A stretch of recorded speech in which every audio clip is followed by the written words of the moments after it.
Day 678 being Christopher Cruz. So I was just looking at some stories. I just got home, and someone from church posted a book that they're reading, and the book said, fear is having faith in the enemy's ability. And I was like, dang, fear is having faith in the enemy's ability. And we've only got two options. We've got either the option of having faith in the enemy's ability, or we have the option of having faith in God's ability. We have options of either having faith in the darkness or faith in the light, having faith in the evil or faith in the good. And it's like, this is the battle that we face every single day in our head, is that battle between, do I believe the enemy or do I believe God? Do I trust in the enemy's abilities or do I trust in God's abilities? Do I trust the enemy's power is more powerful, or do I trust that God's power is more powerful? And it's like, this is the battle that we go through every single day. And like, when I coach people, I tell them your inner sheep and your inner lion. Well, it's the same thing as the enemy and God, basically. And so the problem is, like, we have more faith in the enemy's ability sometimes, and that's what creates fear. If you didn't have any faith in the enemy's ability, you wouldn't have fear. You wouldn't experience fear, because fear comes from a lack of faith in God.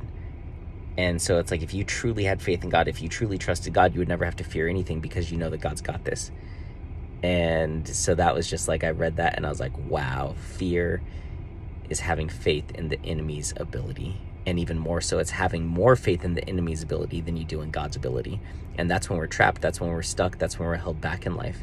That's when we suffer. That's when life is so much harder. Like, if you live a life without faith, I mean, we all have faith in something. It's like, what do you have faith in? Do you have faith in God, or do you have faith in the enemy? Do you have faith in what could go wrong or what could go right? Do you have faith in the darkness or faith in the light?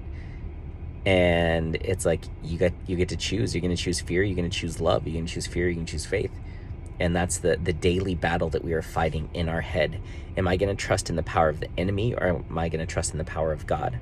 And whichever one you choose has a massive impact on your life. It has a massive impact on your thoughts and your perspective and your emotions and your future and your actions, and everything. It has a massive impact. So it's like, who do you trust more? Whose power do you trust more? Do you trust that the enemy has more power than God? Do you trust that the enemy is more powerful than God? Do you trust that the enemy is working more in your life than God is? Because if you're living a life where fear is holding you back and fear is stopping you, it's because you have more faith in the enemy's ability than you do God's. So for some people, that's going to be a massive reality check. I know it was for me when I read that. I was like, dang, every time I allow faith to take over, all I'm saying is, God, I trust the devil more than I trust you. I trust in his power and his ability more than I trust in yours. And that's a scary place to be. That is a scary, scary place to be. So, yeah. So powerful. That is crazy. Wow.